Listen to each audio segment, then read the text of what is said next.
Hi, welcome to part 4 of the Bach Flowers videos. Today I'm in Wales and it's really special because I didn't know when I started the videos that actually I was going to be in Wales for a week. And it's special because Dr. Bach, that's where he found a few of his remedies.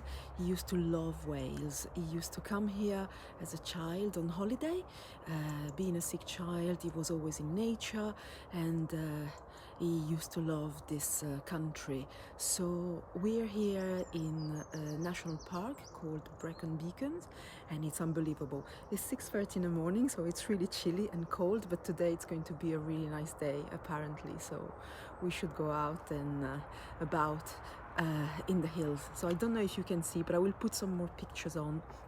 So that's where we are at the moment, and it's quite lovely. So today I want to talk about the group of flowers under loneliness. So there's 3 of them. There's heather, impatience, and water violet. So heather is for the people who have they're called chatterboxes, so they never stop talking. They're very self-centered. They are obsessed with themselves, with their families. They're the people that when you see in the street, you just want to avoid. You cross the street because you don't want them to start talking to you because they just go on forever, and you never know how to stop or where to stop them. So they will only start talking about them. They'll never ask questions about, your life.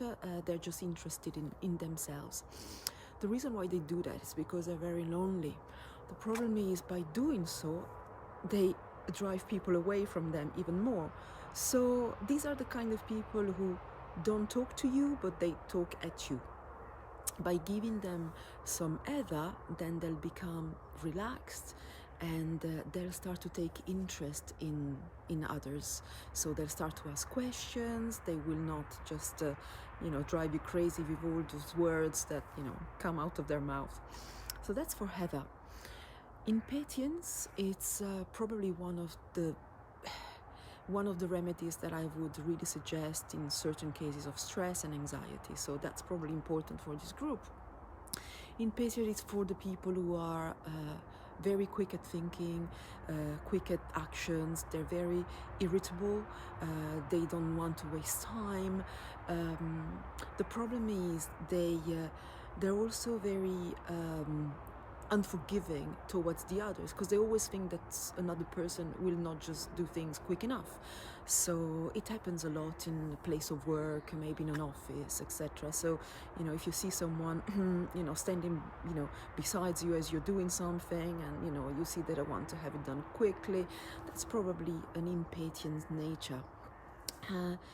Impatience can be insomniacs as well, because of their irritability. They don't like to wait, so they might just have difficulties falling asleep.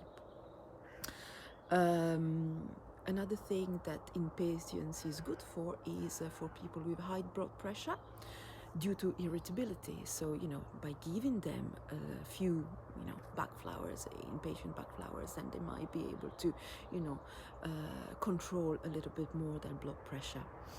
So that's interesting. Oh yes, one last thing for this group, I think that it would be interesting to know.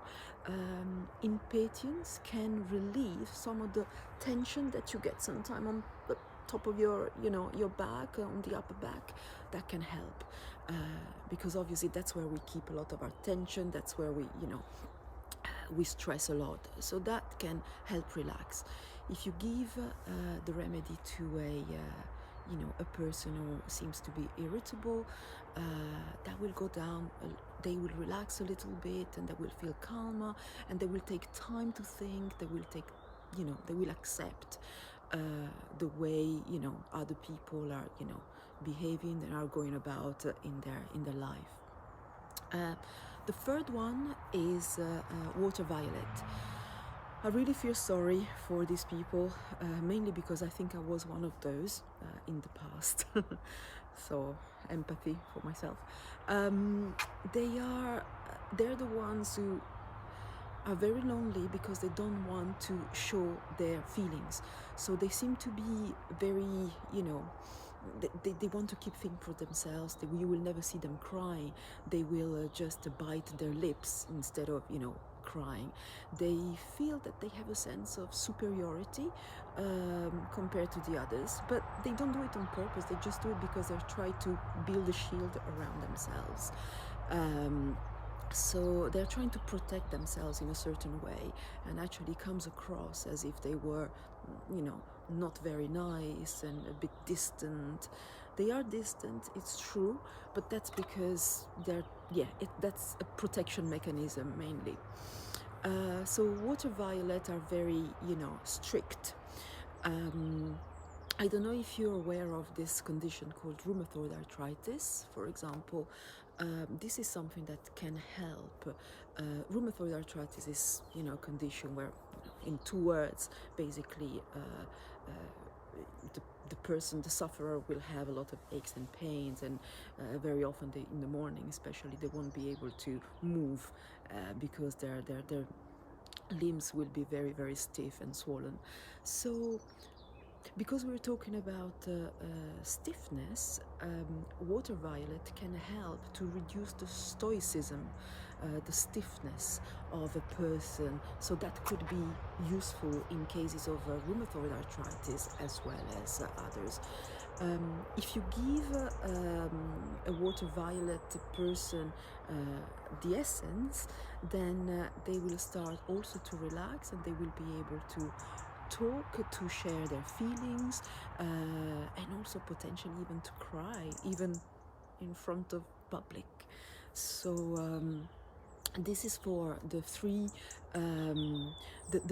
flowers under loneliness. As I did in the other video, I'm going to suggest that you reflect on those and see if you know anybody around you who may have this kind of natures, and just maybe write them down next to the name of the flower. That's how I started when I learned years ago. That's where I started. I was making notes on each flower. On each flower I would put the name of a person that I knew, so that was helping me to remember. And if you have any questions, as usual, don't forget to either post them on the Facebook group or send me a messenger. Okay, so thank you so much, and until next time, enjoy the video. Bye bye.